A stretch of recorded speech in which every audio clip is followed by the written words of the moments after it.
गणादिसेवितं कपित्थजम्बूफलसारभक्षितम् उमासुतं शोकविनाशकारणं नमामि विघ्नेश्वर पादपङ्कजम्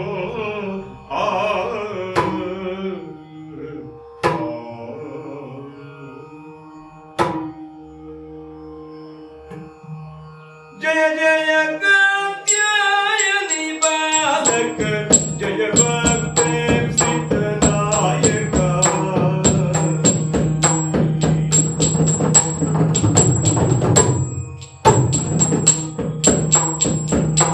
जय जय कात्यायनि बालक जय भक्तेव सिद्धनायक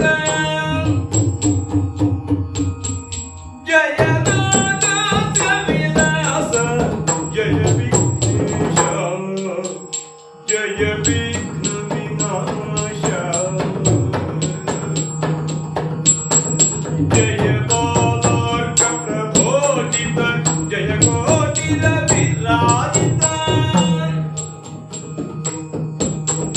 जय त्रिपुरातक कुवल जय दुरितोहरा श्रीकंठन ಮೆಚ್ಚಿಸುತ್ತಲೇ ನಗಾರಿಯುದರೆ ಗೈರಿಯ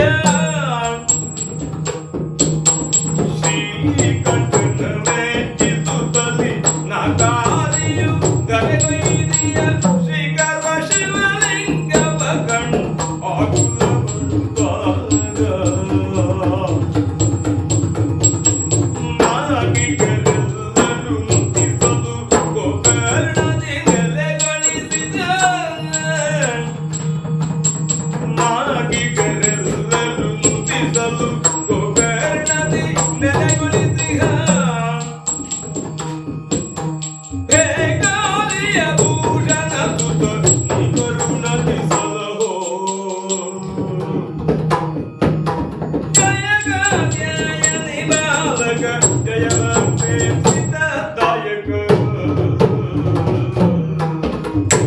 ಸುತನ ಬರಪ್ಪನು ಕಂಡು ಸುಮನ ಸಪದಿಯು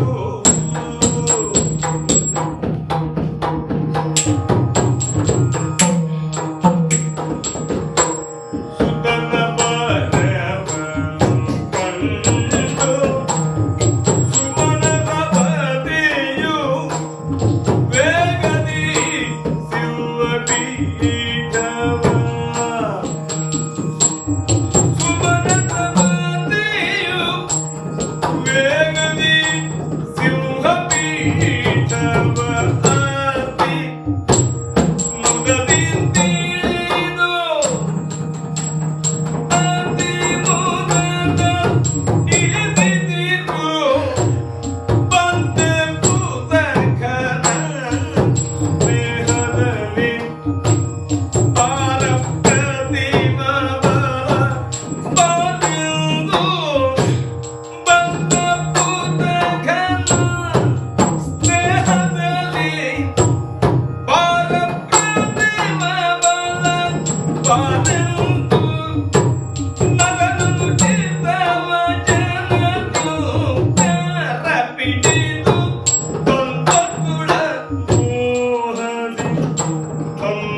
ತ್ರಿವಿಷ್ಟಭವನ್ನು ಏರಿ ಪುರಂದರ ನಾಮಕನಾಗಿ ಆಳುತ್ತಿರುವ ಈ ಸಂದರ್ಭದಲ್ಲಿ ನಾನೇ ನಿರೀಕ್ಷಿಸಿದಂತೆ ನಮ್ಮವರ ಏಳಿಗೆ ಉಂಟಾಗಬೇಕು ಯಾವಾಗಲೂ ಹಾಗೆ ಅಲ್ವೇ? ನಿರೀಕ್ಷಿತವಾದದ್ದು ಪರೀಕ್ಷೆಯ ಮುಖೇನವಾಗಿ ಲಭ್ಯ ಆಯಿತು ಅಂತಾದ್ರೆ ಯೋಗ ಯೋಗ್ಯತಾ ಸಂಪನ್ನರಾಗಿ ಮೇಲೆದ್ದು ಬರುತ್ತಾರೆ. ಹೌದಲ್ಲ? ನಾನು ಕಾಣುತ್ತಿರುವುದೇನು, ಮಗನಾದಂತಹ ಅರ್ಜುನ ಅಂದರೆ ಇಂದ್ರ ಮಂತ್ರದಿಂದ ಉದ್ಭವಿಸಿದಂತಹ ಜನಿಸಿದಂತಹ ಈ ಅರ್ಜುನ ನಾವೇ ಕಳುಹಿದಂತಹ ರಥದ ಮೂಲಕವಾಗಿ ಮಾತನೆಯು ಕರೆತರುತ್ತಾ ಇದ್ದಾನಲ್ಲ. ಮಗು ಸುರಪತೆ, ಹೀಗೆ ಬರಬೇಕು, ಹೀಗೆ ಬರಬೇಕು. ನಮಸ್ಕರಿಸ್ತಾ ಇದ್ದೇನೆ ಪಾದಗಳಿಗೆ. ಎದ್ದೇಳು. ವರ್ಚಸ್ಸಿನಿಂದ, ಆ, ಯೋಗ್ಯತೆಯಿಂದ, ಅಧಿಕಾರದಿಂದ ದೊಡ್ಡವನು ನೀನು. ಅಷ್ಟಾದರೂ ಎಷ್ಟೇ ದೊಡ್ಡವನಾದರೂ ಕೂಡ ಏರುವಾಗ ಯಾವ ಸಂತಸ ಇರುತ್ತದೋ, ನಮ್ಮವರು ಏರುವ ಸ್ಥಿತಿಯನ್ನು ಕಾಣುವಾಗ ಇಳಿಯುವಾಗಲೂ ಅದೇ ಸಂತಸ. ಹಾಗಾಗಿ ಸಂತಸದಿಂದ ಈ ಪೀಠವನ್ನು ಇಳಿದು ನಿನ್ನನ್ನು ಎದುರುಗೊಳ್ತಾ ಇದ್ದೆ. ಬಹಳ ದೊಡ್ಡ ಗೌರವವೇ ಪ್ರಾಪ್ತವಾಗಿದೆ. ಸುರಲೋಕಕ್ಕೆ ಬರಬೇಕು ಎಂಬ ನಿಮಂತ್ರಣವನ್ನು ಒಪ್ಪಿ ಪೂರ್ವದಲ್ಲಿ ಪರಮೇಶ್ವರನ ಆದೇಶವೂ ಇದ್ದದ್ರಿಂದ ಅಲ್ವೇ ಅಂತರಂಗದಲ್ಲಿ ಅದನ್ನು ಸ್ವೀಕರಿಸಿ ಬಂದವನು ಕೈ ಮುಗಿದು ನಿಂತಿದ್ದ. ಹಾಗಾಗಿಯೇ ಪರಮೇಶ್ವರನ ಅನುಗ್ರಹದ ಮೂಲಕವಾಗಿ ಪಾಶುಪತಾಸ್ತ್ರವನ್ನು ನೀ ಪಡೆಯುತ್ತಿರುವ ಕಾಲಕ್ಕೆ ಸರ್ವ ದೇವತೆಗಳು ಸನ್ನಿಹಿತರಾಗಿ ಅಲ್ಲಿ ನಮ್ಮ ಅಸ್ತ್ರಪ್ರದಾನವನ್ನು ಮಾಡಿ ನಿನ್ನ ಈ ಒಂದು ಬಳಲಿಕೆಯೋ ತಪಸ್ಸಿನ ಪ್ರಭಾವವೋ ತನ್ಮೂಲಕವಾಗಿ ನೀನು ಇನ್ನೂ ಹೆಚ್ಚಿನದಾದಂತಹ ವಿಶ್ರಾಂತಿಯನ್ನು ಹೊಂದಬೇಕು, ಈ ನಾಕವನ್ನು ನೀ ಸೇರಬೇಕು ಅಂತ ಆಮಂತ್ರಿಸಿದನು ನಾನು. ಅದರ ಮೂಲಕವಾಗಿ ನಮ್ಮೆಲ್ಲರ ಕೋರಿಕೆಯಂತೆಯೂ ನಿನ್ನ ವರ್ಚಸ್ಸಿನಿಂದಲೂ ಈಗ ನೀ ಇಲ್ಲಿವರೆಗೆ ಬಂದೇ ಇಲ್ಲ. ಹೌದು, ಮಗನ ಏಳಿಗೆಯನ್ನು ಕಾಣುವಾಗ ಯಾವ ತಂದೆಗೆ ತಾನೇ ಸಂತಸ ಉಂಟಾಗುವುದಿಲ್ಲ. ನೀವು ಏಣಿ ಕೊಡದೇ ಇದ್ರೆ ನಾವು ಏರ್ಲಿಕ್ಕೂ ಇಲ್ಲ. ಹಾಗೊಂದು ಮಾತುಂಟು, ಹಿರಿಯರ ದೊಡ್ಡ ಜನರ ಮಕ್ಕಳು ದೊಡ್ಡವರಾಗುವ ಬಗೆ ಹೇಗೆ ಅಂತ ಕೇಳಿದ್ರೆ ಮತ್ತೆ ತಾಯಿ ತಂದೆಯರೇ ದೊಡ್ಡ ಸ್ಥಾನವನ್ನು ಕೊಡುವುದು ಅಂತ. ಮೊದಲೊಂದು ಪ್ರಕರಣ ಆಗಿ ಹೋಗಿದೆ ಅಂತೆ. ಸ್ವರ್ಗಕ್ಕೆ ಶರೀರ ಸಮೇತ ಏರ್ಲಿಕ್ಕೆ ಹೊರಟವನ ಕತೆ ಅಲ್ವೇ? ಮತ್ತೊಬ್ಬನನ್ನು ನೀವೇ ಇಂದ್ರಸ್ಥಾನಕ್ಕೆ, ನೀವೇ ಅಂತಂದ್ರೆ ನಿನ್ನ ಉಪಸ್ಥಿತಿಯಲ್ಲಿ ಉಳಿದವರು ತಂದು ಅವನಿಗೆ ಉಳಿಲಿಕ್ಕೆ ಆಗ್ಲಿಲ್ವಂತೆ ಅಲ್ವೇ? ಹಾಗಾಗಿ ದೇವಲೋಕದ ನಿಮಂತ್ರಣ ಅಂದ್ರೆ ಎಲ್ಲರಿಗೂ ಆನಂದವಾಗುತ್ತದೆ ಅಂತ ಹೇಳುವುದಕ್ಕಿಲ್ಲ. ಕೆಲವು ಸಲ ಈ ದೊಡ್ಡವರೊಟ್ಟಿಗೆ ನಮಗೊಂದು ಸಣ್ಣ ಅಳುಕು ಇರ್ತದೆ. ಅದು ತಾವಾಗಿ ಏರಬೇಕು ಎಂಬ ಮಹತ್ವಾಕಾಂಕ್ಷೆ ಉಳ್ಳವರಿಗಾದ್ರೆ ಅವರ ಮಹತ್ವಾಕಾಂಕ್ಷೆ ತಲೆ ಕೆಳಗಾಗುವ ಹಾಗೆ ಅದಿಲ್ಲ. ತಾನು ಏರಿದ್ದೇನೆ ಎಂಬ ಭಾವದಿಂದ ಮತ್ತೆ ಏರಿಯೇ ಪ್ರವರ್ತಿಸಿದರು ಅಂತ ಆದ್ರೆ ಆಗ ಕ್ಷಣ ಮಾತ್ರದಲ್ಲಿ ಪತಿತತೆ ಅವರಿಗೆ ಉಂಟಾದೀತು. ಆದ್ರೆ ಇದು ಹಾಗಲ್ಲ. ಕೇವಲ ದೊಡ್ಡವನ ಮಗ ಎಂಬ ಕಾರಣಕ್ಕಾಗಿ ನಿನ್ನನ್ನು ಏರಿಸಿಕೊಳ್ಳುತ್ತಾ ಇದ್ದದ್ದು ಅಲ್ಲ. ನಿನ್ನೊಳಗೆ ಅಂತಹ ದೊಡ್ಡತನ ಉಂಟು ಎನ್ನುವುದನ್ನು ಗುರುತಿಸಿ ಇಲ್ಲಿಗಾಗಿ ಕರೆತಂದದ್ದು. ಒಳ್ಳೆಯದು ಮಾತ್ರ ಅಲ್ಲ ನೋಡು, ನನ್ನ ಸಮನಾದಂತಹ ಇಂದ್ರ ಸಮಾನನಾದಂತಹ ನೀನು ಎಲ್ಲೆಲ್ಲಿಯೋ ಕುಳಿತುಕೊಳ್ಳುವುದು ಉಚಿತ ಅಲ್ಲ ಎಂಬ ಕಾರಣಕ್ಕಾಗಿ ಉಚಿತಾಸನವನ್ನು ಈಯುವುದಕ್ಕೆ ಯಥಾರ್ಥಕ್ಕೆ ನೋಡಿದರೆ ನನ್ನ ಆಸನವನ್ನೇ ಬಿಟ್ಟುಕೊಡಬೇಕು ಅಂತ ಅನಿಸ್ತದೆ. ಆದರೆ 3 ಮೂರ್ತಿಗಳ ಆಜ್ಞೆ ಅದನ್ನು ನಾವು ತಪ್ಪಿಸುವಂತಿಲ್ವಲ್ಲ. ಮನ್ವಂತರಕ್ಕೆ ಯಾರು ಎನ್ನುವುದು ನಿರ್ದಿಷ್ಟವಾದಾಗ ಆ ಒಂದು ಯಾವ ವ್ಯವಸ್ಥೆ ಉಂಟು ಅದನ್ನು ಅವ್ಯವಸ್ಥೆಗೊಳಿಸುವಂತಿಲ್ಲ. ಮತ್ತೆ ಯಾರ್ಯಾರೋ ಕೂತ್ಕೊಳ್ಬಹುದು ಅಂತಾದ್ರೆ ನಿನ್ನ ಪಾಲಿಗೆ ಉಳಿಲಿಕ್ಕಿಲ್ಲಲ್ಲ. ನಾವು ಮತ್ತೆ ಆಸನದ ವಿಷಯದಲ್ಲಿ ಪದವಿಯ ವಿಷಯದಲ್ಲಿ ಸ್ವಲ್ಪ ಚುರುಕಾಗಿ ಇರುವವರು ಇಲ್ಲ ಅಂತಲ್ಲ. ಹೌದು, ಆದ್ರೆ ನಾವು ಪದವಿಯನ್ನು ಪಡೆದೇ ಗೊತ್ತಿಲ್ಲ. ಹಾಗಿದ್ರೆ ನೀನು ನನ್ನ ಮಗನಾಗಿ ತೊಡೆಯ ಸೋಂಕಿನನ್ನು ಕುಳಿತುಕೊಳ್ಳುವುದಕ್ಕೆ ಇಂದ್ರಾಸನವನ್ನು ಅರ್ಧ ಬಿಟ್ಟು ಕೊಡ್ತಾ ಇದ್ದೇನೆ, ತೋರ್ತಾ ಇದ್ದೇನೆ. ಮಾತ್ರ ಅಲ್ಲ, ಇಂತಹ ಆಸನವನ್ನು ಏರಿದ ಕಾಲಕ್ಕೆ ನಿನ್ನ ತಲೆಯ ಮೇಲೂ ಮುತ್ತಿನ ಕಿರೀಟ ರಾರಾಜಿಸಬೇಕೋ ಬೇಡ. ಹಾಗಾಗಿ ನಾನು ಯಥಾರ್ಥಕ್ಕೂ ಕಿರೀಟವನ್ನು ತೊಡಿಸ್ತಾ ಇದ್ದೇನೆ. ಈಗ ನೀನು ಯಥಾ ಅನ್ವರ್ಥ ನಾಮಕನಾಗಿ ಕಿರೀಟಿ ಅಂತ ಒಂದು ಹೊಸ ಹೆಸರು ಅಲ್ವೇ? ಇಂದ್ರನ ಅರ್ಧಾಸನದ ಗೌರವ ಧನ್ಯವಾಯಿತು. ಪಾರ್ಥನ ಜೀವನ ಇಷ್ಟು ಮಾತ್ರ ಅಲ್ಲ, ಈಗ ನಾವು ಕುಳಿತದ್ದನ್ನ ಕಂಡು ನೋಡುವವರ ಬಗೆ ಹೇಗೆ ಅಂತ ನೋಡಿದ್ರೆ ಹರಿಹಯಲ ಸಿಂಹಾಸನಾರ್ಧದಿ ನರನು ಕುಳ್ಳಿರೆ ಕಂಡು ಸುರಗಿನ್ನರ ಗರುಡ ಗಂಧರ್ವ ಮುಖ್ಯರು ತಮ್ಮ ತಮ್ಮೊಳಗೆ ನರರು ಶತಯಾಗದಲ್ಲಿ ಸಾಗರು ಸುರಪದೆಯ ಗದ್ದುಗೆಯೇರಿದು. ಅರ್ಜುನ, ಸುರಪದೆಯ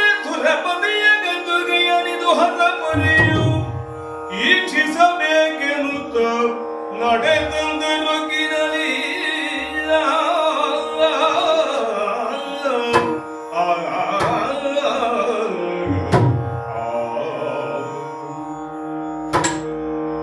ನನ್ನ ಒತ್ತಟ್ಟಿನಲ್ಲಿ ನಿನ್ನನ್ನು ಕುಳ್ಳಿರಿಸಿಕೊಂಡ ಕಾಲಕ್ಕೆ ಎಲ್ಲರ ಸಭಾಸದರ ಮುಖವನ್ನು ನೋಡಿದರೆ ಅಚ್ಚರಿ ಅವರ ಮುಖದಲ್ಲಿ ಕಾಣುತ್ತಾ ಉಂಟು.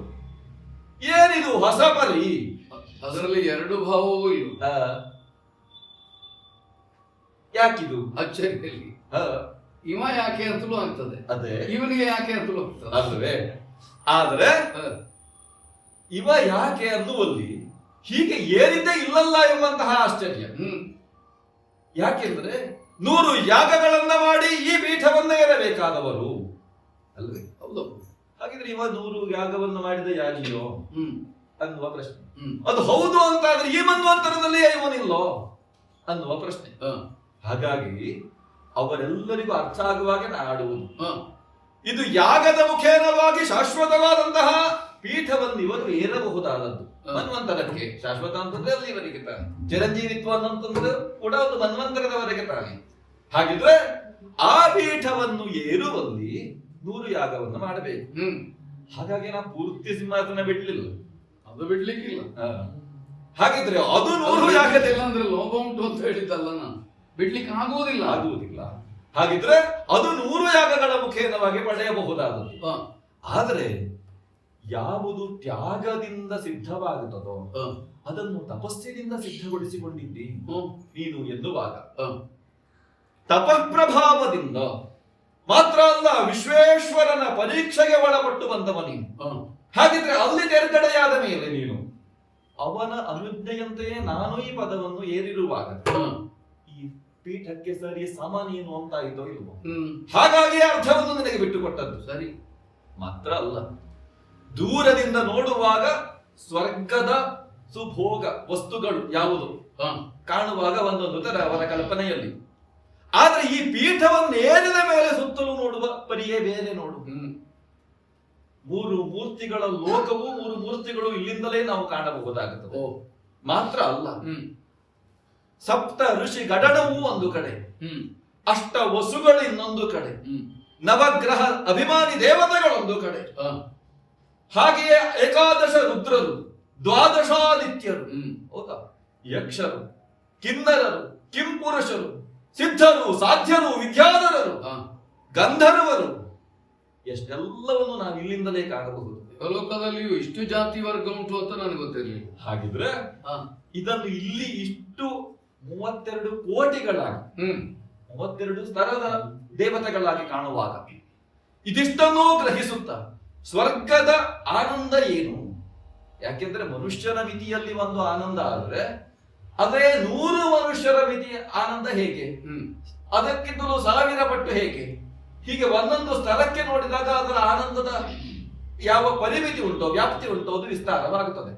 ಆ ಆನಂದ ಲೋಕವನ್ನು ನಾವು ಅನುಭವಿಸಬೇಕು ಅಂತಾದ್ರೆ ನಂದನವನ ಒಂದು ಕಡೆ ಮಾತ್ರ ಅಲ್ಲ, ಬೇಕಾದದ್ದನ್ನು ಕಲ್ಪಿಸುವ ಕಲ್ಪವೃಕ್ಷ, ಕಾಮಧೇನು, ಇಷ್ಟೆಲ್ಲ ಸುಭೋಗ ವಸ್ತುಗಳು ಇಲ್ಲಿಂದಲೇ ನಾವು ಉಳಿತಳ್ಳಿಂದಲೇ ಅನುಭವಿಸಬಹುದು. ಇಷ್ಟರ ಜೊತೆಯಲ್ಲಿ ಗಮನಿಸುವುದು, ಇಷ್ಟನ್ನು ನಿನಗೆ ತೋರುತ್ತಾ ಸುಖ ಸಂತೋಷವನ್ನು ನೀನು ಅನುಭವಿಸ್ತೀಯ ಅಂತ ಭಾವಿಸಿದ್ರೆ ಒಮ್ಮೆ ಅದನ್ನೆಲ್ಲ ಅವರನ್ನೆಲ್ಲ ಮುಖವನ್ನೆಲ್ಲ ನೋಡುತ್ತಾ ನಿನ್ನ ಮುಖದಲ್ಲಿಯೂ ಆ ಸಂತಸ ಉಂಟೋ ಅಂತ ನಾನು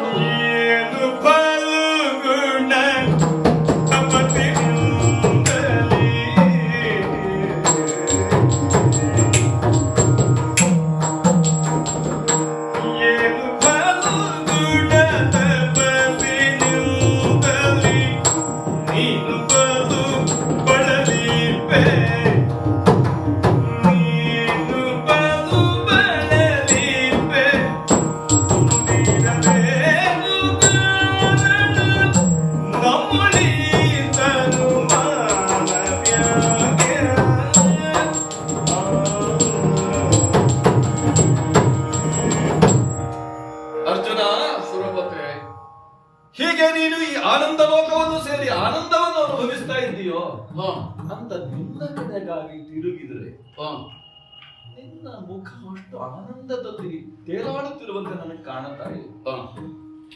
ವದನ ಎನ್ನುವುದು ಹೃದಯದ ಹದನವನ್ನು ಸೂಚಿಸುತ್ತದೆ ತಾನೆ. ಹಾಗಿದ್ರೆ ನಿನ್ನ ಮನಸ್ಸಿನಲ್ಲಿ ಏನೋ ಒಂದನ್ನು ಮೂಡಿಸಿಕೊಂಡಿದ್ದಿ ನೀನು. ಉತ್ತಮ ಲೋಕವನ್ನು ಸೇರಿ ಉತ್ತಮ ಅಂಗವೆನಿಸಿದಂತಹ ಶಿರದಲ್ಲಿ ತಲೆಯಲ್ಲಿ ಏನನ್ನು ತುಂಬಿಕೊಂಡಿದ್ರೆ ನಾವು ಈ ಒಂದು ಸ್ಥಿತಿಯನ್ನು ಅನುಭವಿಸುವುದಕ್ಕೆ ಸಾಧ್ಯವೋ? ಹಾಗಾಗಿ ನಾ ಭಾವಿಸುವುದು ಹೇಗೆ, ಬಹುಶಃ ನೀನು ಇಂದ್ರಕೀಲಕದಲ್ಲಿ ಬಹು ವರ್ಷ ತಪವನ್ನು ಮಾಡುತ್ತಾ ತುಂಬಾ ಬಳಲಿ ಬಿಟ್ಟಿಯನು. ಆ ಬಳಲಿಕೆಗೆ ಈ ಸಂತಸದ ಸ್ಥಿತಿಯನ್ನು ಗತಿಯನ್ನು ಹೊಂದಿದಾಗಲೂ ಅದನ್ನು ಅನುಭವಿಸುವುದಕ್ಕೆ ತೊಡಕಾಗಿದೆಯೋ ಅಂತ. ಅದಿಲ್ಲ ಅಂತಂದ್ರೆ ನಿನ್ನ ತಲೆಯಲ್ಲಿ ತುಂಬಿರುವ ಚಿಂತೆ ಏನು? ಪ್ರಭು ಅರ್ಜುನ, ಪರಮೇಶ್ವರನೊಂದಿಗೆ ಹೋರಾಟವನ್ನು ಮಾಡಿ, ಹೌದು, ತಪಶ್ಚರ್ಯೆಗಾಗಿ ದೇಹವನ್ನು ದಂಡಿಸಿ ಹೊಂದಿದ ಆಯಾಸ ತ್ರಿಯಂಬಕ ನನ್ನ ನೆತ್ತಿಯ ಮೇಲೆ ತನ್ನ ಹಸ್ತವನ್ನಿಟ್ಟಾಗ ನಿವಾರಣೆ ಆಗಿ ಹೋಗಿದೆ. ಹಾಗಿದ್ದ ಮೇಲೆ ಇದು ದೈಹಿಕವಾದ ಆಯಾಸದಿಂದ ಉಂಟಾದದ್ದಲ್ಲ, ಏನೋ ಮನೋರೋಗ ಅಂತಾಯ್ತಲ್ಲ. ರೋಗ ಅಂತಂದ್ರೆ ದೇವಲೋಕದಲ್ಲಿ ಉಂಟು ಅಂತ ಪ್ರಶ್ನೆ ಬರ್ತದೆ. ಅದಕ್ಕಾಗಿ ಆಶ್ಚರ್ಯ ಉಂಟಾದದ್ದು ಮಾನಸಿಕವಾದ ಒಂದು ವಿಷಾದ ನನ್ನ ನಾವರಿಸಿದ್ದು ದಿಟವೇ. ಓಹೋ, ಬಹಳ ದೊಡ್ಡ ಭಾಗ್ಯ ಸಂಪಾದನೆ ಆಗಿದೆ, ಆದ್ರೆ ಆಗಬೇಕಾದಂತ ಆಗಲಿಲ್ವಲ್ಲ. ಎಡಲು ಕೈ ಮುಗಿದು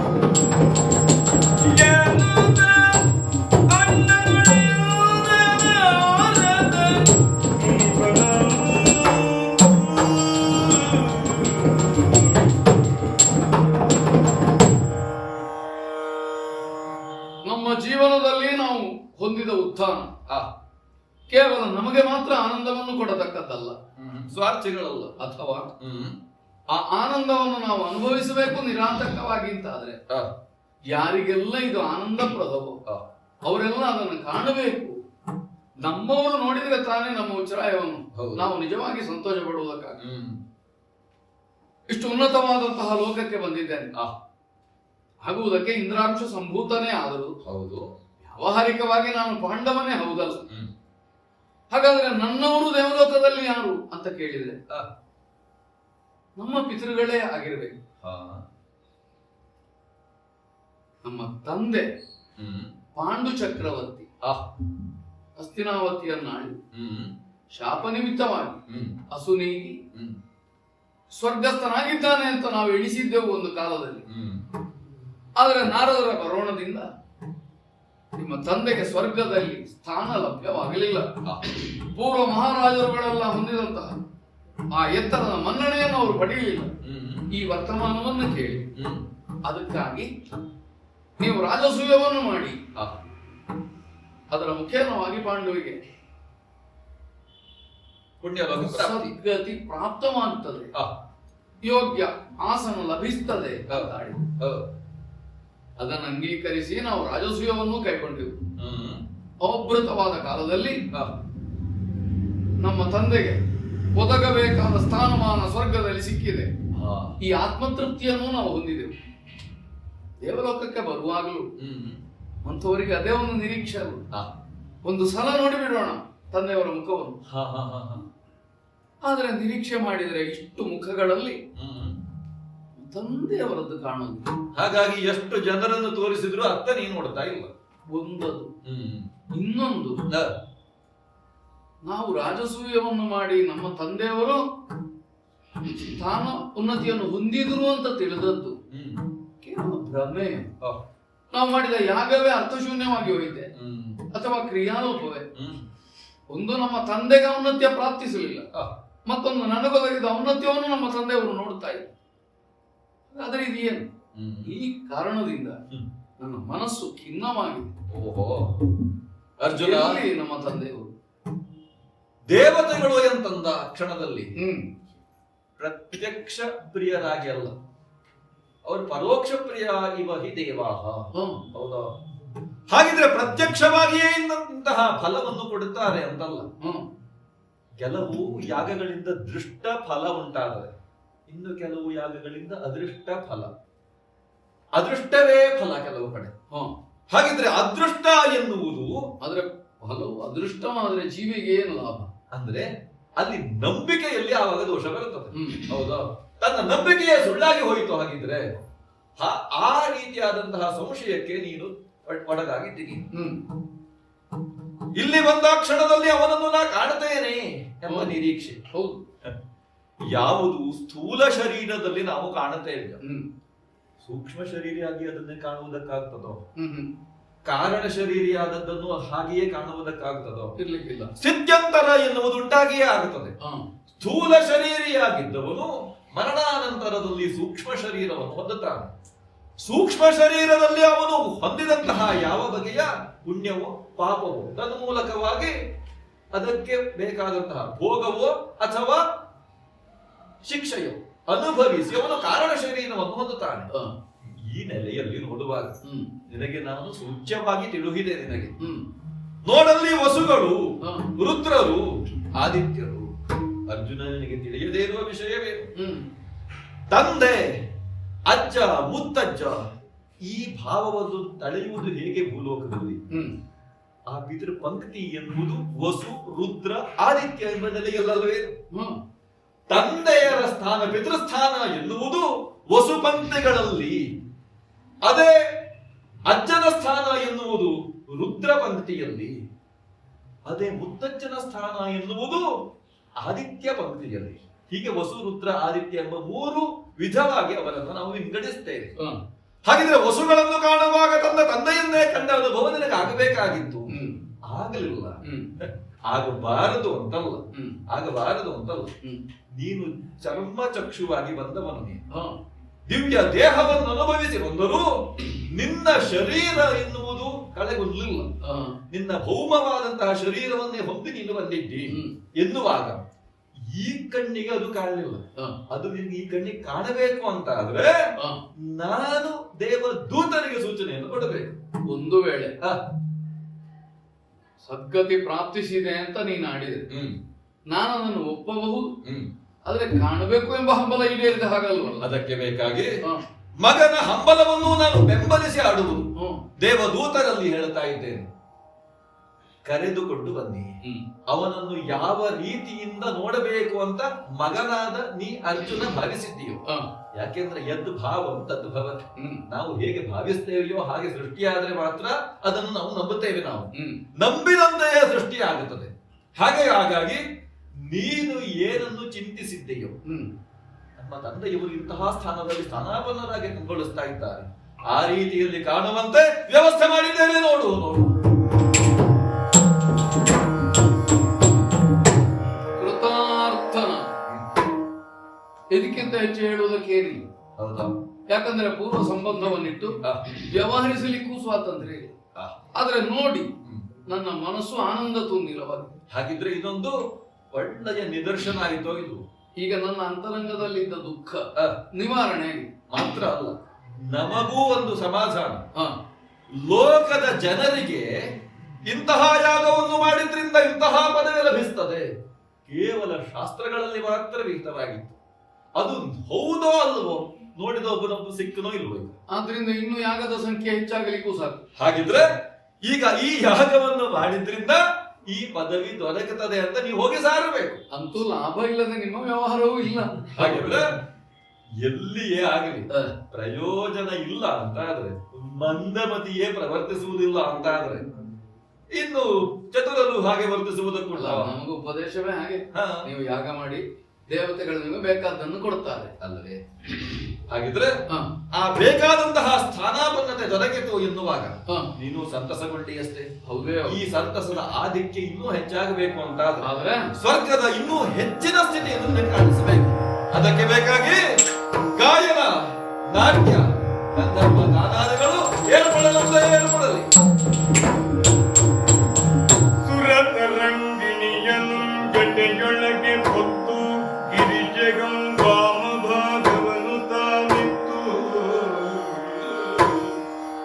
ಹರಿದನಯ ಮಾರಣ ಸುಟ್ಟಾಶುತೋಷ ಹರಿದನಯ ಮಾರಣ ಸುಟ್ಟಾಶುತೋಷ ವಾರಣಾಸಿಯೊಳಗಿರುವ ಜಗದೀಶ ತೊಡಗಿದ ರಾಕ್ಷಣ ಸುಂದರ ನರ್ತನ ಬಿಡುಗಣ್ಣ ಸಭೆ ವಿಶೇಷಣ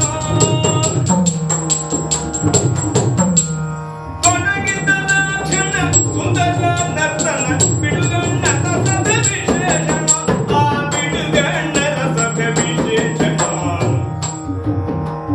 ಸೋಮ ಜಗಮನಯ ರಾಸಲ್ಲಾಭವು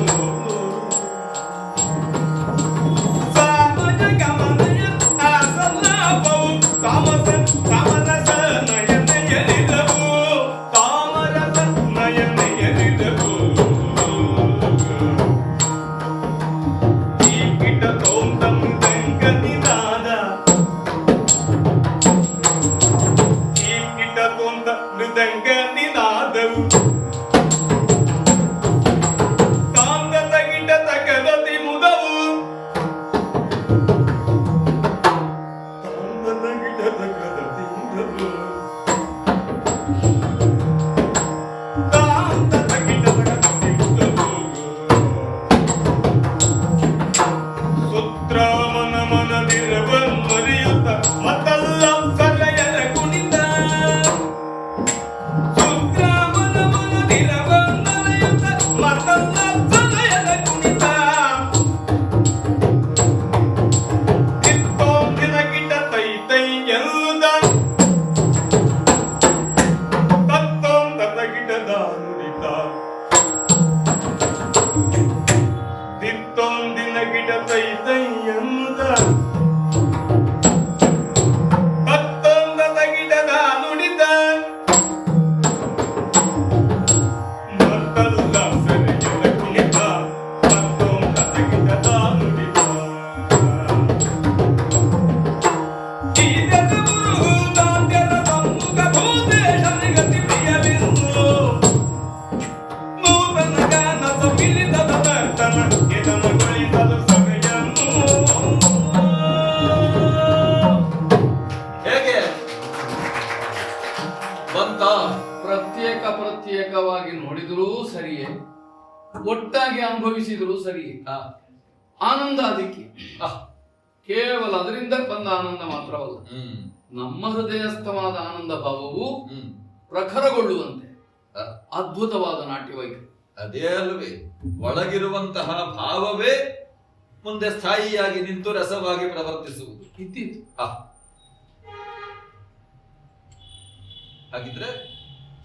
ಹಾಗಿದ್ರೆ ಅಂತ ಕಲಾಪ ಏರ್ಪಡಿಸಿದರು. ನಾರದಗಳು ಇಸಿ ಬೇರೆ ಮನೆಗೆ ಪವಡಿಸಲು ನಾರದಗಳು ಇಸಿ ಬೇರೆ ಮನೆಗೆ ಪವಡಿಸಲು ಸುರಪಾಲ ಚಿಂತಿಸಿದ ಮನದೊಳಂಗೋ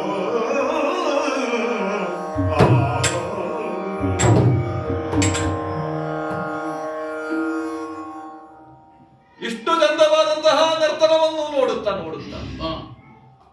ನೀನು ಮೈ ಮರೆತೆಯೋ, ಆನಂದವನ್ನು ಅನುಭವಿಸಿದೆಯೋ. ಹೀಗೆ ಅನುಭವಿಸಿದಂತಹ ನೀನು ಎಟ್ಟ ನೋಟವನ್ನು ಒಂದೇ ಕಡೆ ಬೀರುವಲ್ಲಿ ನನಗೊಂದು ಆಶ್ಚರ್ಯ ಉಂಟಾಗುತ್ತದೆ. ಅದಿಲ್ಲ ಅಂತಾದ್ರೆ ಅದು ತುಂಬಾ ಕಣ್ಣಿದ್ದವರಿಗೆ, ಎರಡೆರಡೇ ಕಣ್ಣಿದ್ದವ್ರು ನೋಡುವಾಗ ಕಾಣುತ್ತಾರೆ. ಅಂದ್ರೆ ಈ ವಿಷಯದಲ್ಲಿ ನಾನೇ ವ್ಯಾಖ್ಯಾನವನ್ನು ಮಾಡಬೇಕು. ವ್ಯಾಖ್ಯಾನ ಮಾಡಬಹುದು, ಯಾಕೆ? ಅದ್ರ ಅಗತ್ಯ ಉಂಟು ಅಂತ ಪ್ರಶ್ನೆ. ಆನಂದಕ್ಕೆ ವ್ಯಾಖ್ಯಾನ ಬೇಡ, ಆನಂದಕ್ಕಾಗಿ ಇಲ್ಲ. ಈಗ ದೈಹಿಕವಾದ ಶ್ರಮ ಆಯ್ತು ಅಂತ ಕೇಳಿದ ನಿಮಗೆ, ಈ ನೋಟದಿಂದಲೂ ಒಂದು ಶ್ರಮ ಆಗ್ತದೆ ಅಂತ ಗೊತ್ತಾದರೆ ಈ ಕಲಾಪದಿಂದ ನನ್ನನ್ನು ಬಿಡುಗಡೆಗೊಳಿಸಬೇಕು. ಅಂದ್ರೆ ಊರ್ವಶಿಯೋ ಧೃತಾಜಿಯೋ ಇವರೆಲ್ಲ ನರ್ತನವನ್ನು ಮಾಡುತ್ತಿರುವ ಕಾಲ, ನನ್ನ ಬಾಯಿ ಬಿಡಿಸುವರು ಮಾಡುತ್ತಿರುವ ಕಾಲಕ್ಕೆ ಹೀಗೆ ನೀನು ನೋಡಿದೆಯಲ್ಲ, ಹಾಗಿದ್ರೆ ಒಂದು ನಿನಗೆ ಇದರಿಂದ ಸಮಾಧಾನ ಉಂಟಾಯಿತು ಎನ್ನುವುದನ್ನು ಗ್ರಹಿಸುತ್ತ ನಾನು ನಿನಗೆ ತೋರಬೇಕಾದದ್ದು ಇನ್ನೂ ಉಂಟು ಅನ್ನುವುದನ್ನು ತೋರಿಸ್ತಾ ಇದ್ದೇನೆ. ಈ ನವರಸ ಭರಿತವಾದಂತಹ ಈ ನಾಟ್ಯವನ್ನು ನೀನು ಕಾಣುತ್ತಾ ಇದ್ದೀನಿ. ಅಂದ್ರೆ ಕಾವ್ಯದಲ್ಲಾದ್ರೆ 8 ರಸಗಳ ಜೊತೆಯಲ್ಲಿ ಅದೇ ನೋಡುವಾಗ 9 ರಸವಾಗಿ.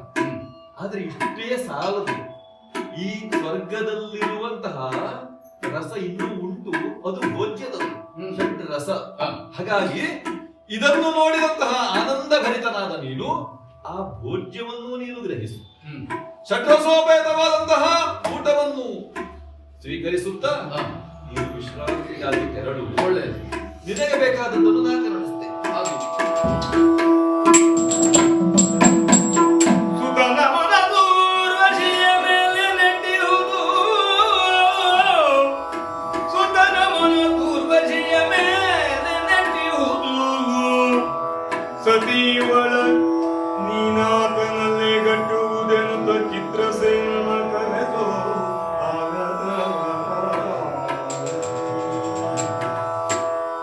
ಅವರೆಲ್ಲ ನಾಟ್ಯವನ್ನಾಡುತ್ತಿರುವಾಗ ಹೀಗ ಓರ್ವಳನ್ನೇ ಇವನು ಅಷ್ಟಾಗಿ ಗ್ರಹಿಸ್ತಾನೆ.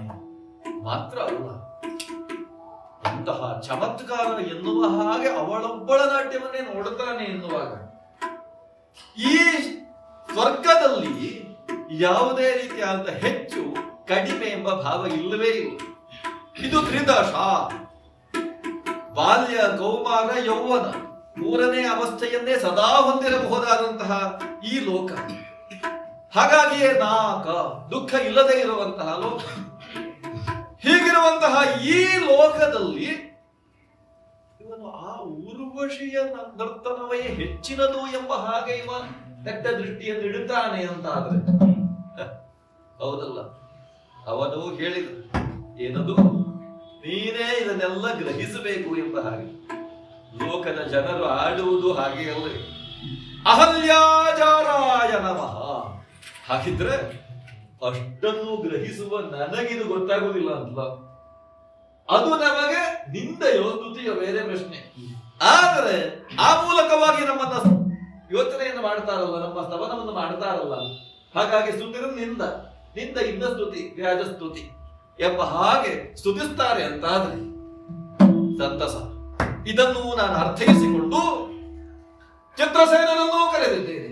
ಓ ಚಿತ್ರಸೇನ, ಜಿಯಾ ಹೀಗೆ ಬರಬೇಕು. ಬಂದಿದ್ದೇನೆ. ನಿನ್ನಿಂದ ಒಂದು ಕಾರ್ಯ ಆಗ್ಬೇಕು. ಏನು? ನೀನು ಊರ್ವಶಿಯ ಬಳಿಯ ತೆರಳಬೇಕು. ಸನ್ನಿಧಾನ ತಪ್ಪು ಭಾವಿಸಬಾರ್ದು. ಏನಂತ? ನಾನು ಯಾವಾಗಲೂ ಹೋದದ್ದಲ್ಲ, ಹ? ಆಗಾಗ ಹೋಗಿದ್ದೇನೆ ಅಷ್ಟೇ. ಅಲ್ಲ, ವಿಚಾರಣೆ ಅಲ್ವ ಇದು? ಅಂದ್ರೆ ಹ? ಇದು ವಿಚಾರಣೆಗಾಗಿ ಕರೆದದ್ದಲ್ಲ, ನಿನ್ನ ವಿಚಾರ ಒಳ್ಳೆಯದು. ಅಲ್ಲ, ಈಗ ತಾಯಿ ಒಬ್ರು ಮಗನಲ್ಲಿ ಕೇಳುದು, ಇನ್ನೊಮ್ಮೆ ಮಾಡು ನೋಡುವ ಹಾ. ಹಾಗೆ ಕೇಳಿದ್ರೆ ನನಗೆ ಭಾಸ. ಹಾಗಿದ್ರೆ ಸ್ವಲ್ಪ ಏರಿಸಿ ಮಾತನಾಡಿದರು ಅಂತಾದ್ರೆ ಹಾ. ಇವನ ತಪ್ಪನ್ನು ಅವರು ಗ್ರಹಿಸಿದ್ದಾರೆ ಅಂತ ಅರ್ಥ ಅಲ್ಲ. ಆದ್ರೆ ತಾ ಮಾಡಿದ್ದೇನು ಅನ್ನೋದನ್ನು ಅವರು ಹಾಕುತ್ತಾರೆ. ಹೌದಾ? ಇರಲಂತೆ ಇಲ್ಲಿ ಯಾರು ಹೋಗಬಾರದು, ಹೋಗಬೇಕು ಎನ್ನುವ ನಿರ್ಬಂಧ ಅಲ್ಲ. ಆದ್ರೆ ನೀವು ಹೋಗಬೇಕಾದದ್ದು ಯಾವುದಕ್ಕೆ? ಬಂದ ನೀವು ಹೇರಲಿಲ್ಲ, ಆ, ಆದ್ರೆ ನೀವು ಗೊತ್ತುಂಟೋ ಇಲ್ವೋ ಅಂತ ನನಗೆ. ಅದು ಗೊತ್ತಿದ್ದರೂ ಗೊತ್ತಿಲ್ಲದ ಹಾಗೆ. ಯಾಕೆಂದ್ರೆ ನಿತ್ಯ ನೂತನ ಅಲ್ಲವೇ? ಇಲ್ಲಿ ಮತ್ತೆ ಯಾರು ಎಲ್ಲಿ ಹೋದರೂ ಕೂಡ ಕಳೆಗುಂದುವಿಕೆ ಅನ್ನುವುದಿಲ್ಲವೇ? ಹೌದಾ? ಹಾಗಿದ್ರೆ ಇಲ್ಲಿ ಬಂದವರೆಲ್ಲ ಇಂತಹ ಆನಂದವನ್ನು ಅನುಭವಿಸುತ್ತಾರೆ ಎನ್ನುವುದೇ ದೃಢವಾಗಿರುವಾಗ ಹಾಗಾದ್ರೆ ನಾನು ಮತ್ತೆ ಇಲ್ಲಿ ನಿಲ್ಲುವುದಿಲ್ಲ. ಏನು? ಹೋಗುದಲ್ವ ಅಲ್ಲಿ? ಈಗ ಕರೆದದ್ದು ಅದಕ್ಕೆ ಅಂತ ಭಾವಿಸಿದ್ಯಾ? ಮತ್ತೆ ನಿರ್ಬಂಧ ಅಂತೂ ಇಲ್ಲ. ನೀನು ಹೋಗಬೇಕು, ಯಾಕಾಗಿ ಅಂತ ಕೇಳು. ಯಾಕೆ? ನೀನು ಆ ಊರ್ವಶಿಯ ಮಂದಿರಕ್ಕಾಗಿ ತೆರಳಿ ನಾವು ಯಾರನ್ನು ಅತಿಥಿ ಅಂತ ಸ್ವೀಕರಿಸಿದ್ದೇವೆ ಅಥವಾ ಆಮಂತ್ರಿಸಿ ಕರೆತಂದಿದ್ದೇವೆ, ಅಂಥವನಿಗೆ ಬೇಕಾದದ್ದು ಕೊಡುವುದು ನಮ್ಮ ಹೊಣೆಗಾರಿಕೆ. ಹೌದಲ್ಲ?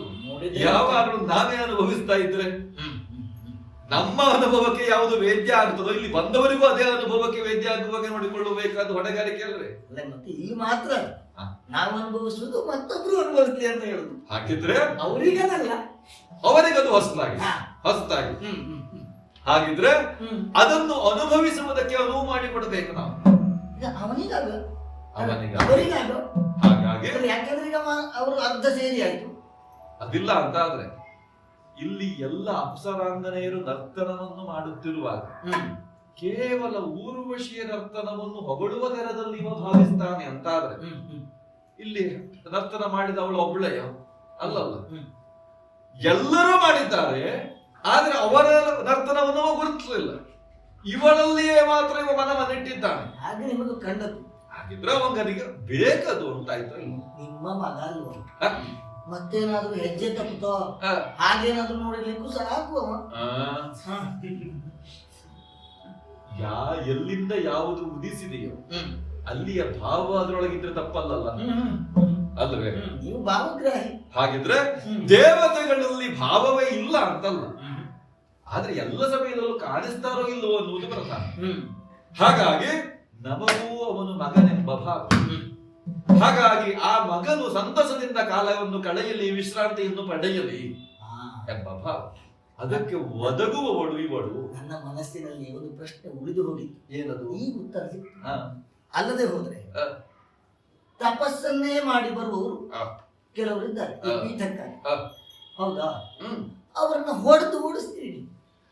ಅವನಿಗೆ ಆ ತಪಸ್ಸಿನ ಸಿದ್ಧಿ ಆಗುವುದಿಲ್ಲ ಆ ಕಾಲಕ್ಕೆ ಎನ್ನುವುದನ್ನು ಅರಿತು. ಯಾಕಂದ್ರೆ 3 ಕಾಲಗಳನ್ನು ಅರಿತವೇ ವರಿಸುವುದಲ್ಲವೇ. ಸರಿ, ತಪಸ್ಸಿಗೆ ಕೂತವನನ್ನೇ ತಂದು ಅರ್ಧಕ್ಕೆ ಕುಳಿಸ್ಕೊಂಡೆ. ತಪಸ್ಸನ್ನು ಮಾಡಿ ದೈವಾನುಗ್ರಹವನ್ನು ಪಡೆದ ಬಳಿಕ ನನಗೆ ಹೆದರಿಕೆ ಆದದ್ದು, ಮುಂದೆ ತಪಸ್ಸು ಮಾಡುವವರು ನನಗೆ ಪೂರ್ತಿ ಬೇಡ, ಅರ್ಧ ಸಿಕ್ಕಿದ್ರು ಸಾಕು ಅಂತ ಬಂದ್ರೆ ಅಂತ. ಆಮೇಲೆ ಗೊತ್ತಾಯ್ತು ಮಗ ಅಂತ ಕರೆದುಕೊಂಡದ್ದು ಅಂತ. ಅದು ಒಂದು ಭಾವ, ಒಂದು ಭಾವ. ಆದ್ರೆ ಮಗನೆಂಬ ಭಾವ ಮಾತ್ರದಿಂದ ಅವನನ್ನು ಕರೆದದ್ದಲ್ಲ ಎನ್ನುವುದು ಸ್ಫುಟ. ಯಾಕೆಂದ್ರೆ ಅಂತಹ ಯೋಗ್ಯತೆಯನ್ನು ಅವ ಹೊಂದಿದ್ದಾನೆ. ಯೋಗ ಮತ್ತು ಯೋಗ್ಯತೆ ಎರಡೂ ಹೊಂದಿದ್ರೆ ಮಾತ್ರ ಇಂಥದ್ದನ್ನು ಸಾಧಿಸುವುದಕ್ಕಾಗ್ತದೆ. ಹೌದು ಹೌದು. ಹಾಗಿದ್ರೆ ಜೀವನವೆಂಬ ರಥದಲ್ಲಿ ಸ್ವಪ್ರಯತ್ನ, ದೈವಾನುಗ್ರಹ, ಇದೆರಡೂ ಎರಡು ರಥಗತ ಚಕ್ರಗಳೇ. ನೀವೀಗ ನನ್ನನ್ನು ಪೂರ್ವಜರ ಬಳಿ ಕಳಿಸುವ ಹಾಗೆ. ಹಾಗಾಗಿ ರಥವನ್ನು ತಕ್ಕೊಂಡು ಯೋಗವೂ ಯೋಗ್ಯತೆಯೋ ನೀನು ಕರೆಯುವುದಕ್ಕೆ ಹೋಗುದು, ಅವಳನ್ನ ಕಳುಹಿಸುವುದಕ್ಕೆ ನೀ ಹೋಗು. ಅಷ್ಟೇ ಕಾಲದಲ್ಲಿ ಹೋಗ್ಬೇಕ. ಇಷ್ಟನ್ನು ಕಣ್ತುಂಬಿಕೊಂಡವನಿಗೆ ಅಲ್ಲಿ ಹೋಗಿ ಮತ್ತೆ ಪೃಥಕ್ಕಾಗಿ ಕಣ್ತುಂಬಿಕೊಳ್ಳುವುದುಂಟ? ಅದನ್ನು ನೋಡಿಯಲ್ಲೂ ಪೂರ್ಣ ಕೊಡ್ತಾ ಇರುವುದು ಅಲ್ಲಿ. ಹಾಗಿದ್ರೆ ಅವಳನ್ನು, ಊರ್ವಶಿಯನ್ನು ಈ ಅರ್ಜುನನ ಭವನಕ್ಕೆ ಉಳಿಸುವ ವ್ಯವಸ್ಥೆಯನ್ನು ಮಾಡ್ಬೇಕು ನೀನು. ಆಯ್ತು. ಹಾಗಿದ್ರೆ ಯಶಸ್ವಿಯಾಗು. ಶಿರಸಾವಹಿಸಿ ಮಾಡ್ತೇನೆ.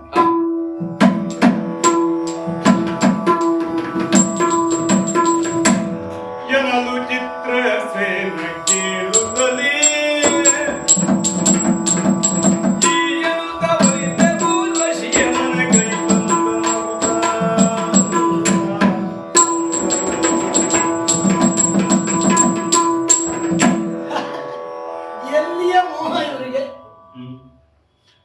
ತ್ಯಾಗೇನೈಕೆ ಅಮೃತತ್ವ ಮಾನಶು. ತ್ಯಾಗವನ್ನ ಮಾಡಿ ಮಾಡಿ ಮಾಡಿ ಭೋಗದ ತುರಿಯಾವಸ್ಥೆಗೆ ಬಂದು ತಲುಪಿದ್ದು ನಮ್ಮ ಇಂದ್ರನು. ಇವತ್ತು ಮಗನ ಮೇಲೆ ಎಂಥ ಮೋಹ! ಅಬ್ಬ, ಅವ ಹೇಳಿ ಕೇಳಿ ತಪಸ್ಸನ್ನು ಮಾಡಿ ಯೋಗಿಯಾಗಿದ್ದವ. ಇವರು ಯಾಗವನ್ನು ಮಾಡಿದ ಯಾಜಿಗೆ ಸಲ್ಲಬೇಕಾದಂತಹ ಅರ್ಧ ಪೀಠವೋ ಅಥವಾ ಪೂರ್ತಿ ಪೀಠವನ್ನು ಇವರು ಯೋಗಿಗೆ ಕೊಟ್ಟರಲ್ಲ. ಹೋಗಲೇ ಅತ್ಲಾಗಿ ನನಗೆಂಥದ್ದು, ನನಗಂತೂ ಸಿಗ್ಲಿಕ್ಕಿಲ್ಲ. ಅದು ಬಿಟ್ಟು ಸಾಮಾನ್ಯರು ಮಾಡ್ಲಿಕ್ಕಿಲ್ಲ. ನನ್ನ ಮಗ ಪ್ರಾಯಕ್ಕೆ ಬಂದಿದ್ದಾನೆ, ಇವನೊಂದಲ್ಲಿಗೆ ಕಳಿಸುವ ಅಂತ ನೋಡುದಿಲ್ಲ. ಅಂಥದ್ದನ್ನ ಇವರು ಅವಳನ್ನೇ ಕರೆದು ತಂದು ಸೇರಿಸು ಅಂತ ಹೇಳುವುದಲ್ಲ. ಎಷ್ಟು ಮೋಹ! ಎಂಥದ್ದು ಆಗಿ ನಮಗೆ ವಹಿಸಿದ್ದನ್ನು ಮಾಡಲೇಬೇಕು. ಅಂತೂ ಈ ಹೆಡೆಯಲ್ಲಿ ಮತ್ತೊಮ್ಮೆ ನೋಡ್ಬಹುದು ಇವಳನ್ನ. ನೋಡುವ, ಅವಳ ಸಖಿ ಏನಾದ್ರೂ ಹೋಗಿ ಹೇಳ್ತಾಳೋ ಅಥವಾ ನಾನೇ ಹೋಗ್ಬಿಡ್ಲೋ ಅಂತ. ಹೇಗಿದ್ದಾರೋ, ಯಾವ ಅವಸ್ಥೆ ಇದ್ದಾರೋ, ಯಾರ ಜೊತೆ ಇದ್ದಾರೋ ನೋಡು ನೋಡು.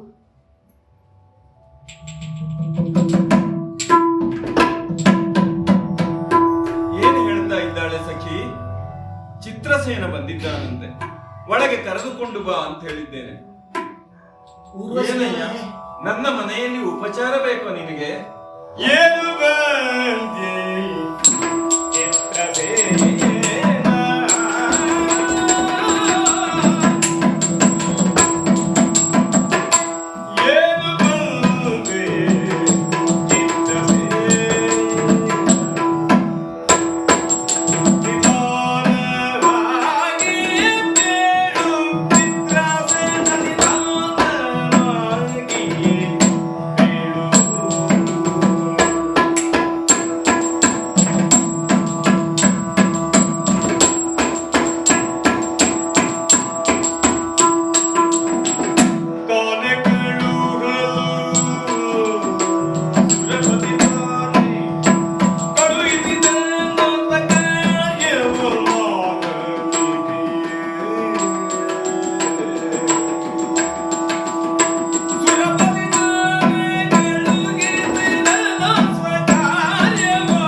ನಿನ್ನಲ್ಲಿದ್ದೆ. ನಾನು ಕೂಡ. ನಾವು ನಿತ್ಯವೂ ನೃತ್ಯ ಮಾಡುವವರೇ ಹೌದಾದರೂ ಕೂಡ ಈ ಭಾವ ಸಂಚಲನ ಇದೆಯಲ್ಲ, ಅದರಲ್ಲಿ ನಮ್ಮನ್ನು ನಿಜವಾಗಿ ತೊಡಗಿಸಿಕೊಳ್ಳದಿದ್ರೆ ನೃತ್ಯವೂ ಯಾಂತ್ರಿಕವಾಗುತ್ತದೆ, ಅಲ್ಲವೇ? ಹಾಗಾಗಿ ನೋಡುವ ಒಂದು ಕಣ್ಣು ಬೇರೆಯಾದರೂ ಕೂಡ ಒಂದು ಹೊಸದನ್ನು ಮಾಡಿಬಿಡಬಹುದು ಅಂತ ಅನ್ನಿಸ್ತದೆ. ನೃತ್ಯ ಮಾಡುವ ನಮಗೆ ನಿಮ್ಮ ಸಂಗೀತ ಅಷ್ಟು ಸುಪುಷ್ಟವಾಗಿ ಒದಗಿ ಬರ್ತದೆ. ಹಾಗೆ ಸಂಗೀತದಲ್ಲಿಯೂ ಒಂದು ಗಮಕವನ್ನು ವ್ಯತ್ಯಾಸ ಮಾಡಿದರೂ ಕೂಡ ಆಹಾ ಎಂದು ಅಲ್ಲಿಯೇ ನಿಮ್ಮನ್ನು ಮೆಚ್ಚುವ ಹಾಗಾಗ್ತದೆ ನಮಗೆ. ಎಷ್ಟೋ ಬಾರಿ ಆ ನುಡಿ ಕೊಡ್ತೀರಿ. ಹಾಗೆ ಒಂದೊಂದು ರೀತಿಯಲ್ಲಿ ಕುಣಿಯುವಾಗ ಇದು ನಿತ್ಯವೂ ಮಾಡಿದ್ದು ಅಂತ ಅನ್ನಿಸಿದರು. ಅದರಲ್ಲಿ ಮತ್ತೆ ಆನಂದವನ್ನು ಕಾಣಬೇಕು ಅಂತಾದ್ರೆ ಆ ರಸಸಿದ್ಧಿ ಸಾಧ್ಯವಾದರೆ ಮಾಡಿದ್ದನ್ನೇ ಮಾಡಿದರೂ ಕೂಡ ಸಂತೋಷ ಲಭ್ಯ ಆಗುತ್ತದೆ. ನಿಜ ನಿಜ, ಇದು ಸತ್ಯ. ಹಾಗಾಗಿ ಇಂದಿನ ನೃತ್ಯದ ವಿಶೇಷ ಏನಿತ್ತು ಅಂತ ಮತ್ತೆ ವಿಚಾರಿಸುವುದಕ್ಕೆ ಬಂದೆಯೋ ಹಾಗಾಗ್ತದೆ. ಒಂದು ಕಾರ್ಯಕ್ರಮವನ್ನು ಮಾಡಿದ ನಂತರ ಅದನ್ನು ನಾವು ಯಾರಲ್ಲಿ ಹಂಚಿಕೊಳ್ಳುವುದು? ಯಾರಿಗೋ ಹೇಳಿದರೆ ತಿಳಿಯುವುದಿಲ್ಲ. ನಮಗೆ ನಮ್ಮಷ್ಟೇ ಅದನ್ನು ಅನುಭವಿಸುವ ಇನ್ನೊಬ್ಬ ಸಿಕ್ಕಾಗ, ಸಹೃದಯ ಸಿಕ್ಕಾಗ ಆ ಆನಂದ ಎಷ್ಟಾಗಿತ್ತೋ ಅದನ್ನು ಮತ್ತೆ ಮೆಲುಕು ಹಾಕಿದಾಗ ಅದೇ ಆನಂದವನ್ನು ಮತ್ತೆ ಅನುಭವಿಸಬಹುದು ಎಂಬ ಅವಕಾಶ ನೆನಪಿನಲ್ಲಿರುವ ಸುಖ ಅಲ್ವೇ? ಹಾಗೆ ನೆನಪು ಸುಖವಾಗುವ ರೀತಿಯ ನೃತ್ಯ ಇವತ್ತು ಮಾಡಿದ್ದು ಹೌದು. ನಾವು ಏನು ಸಹಕಾರವಿದೆ.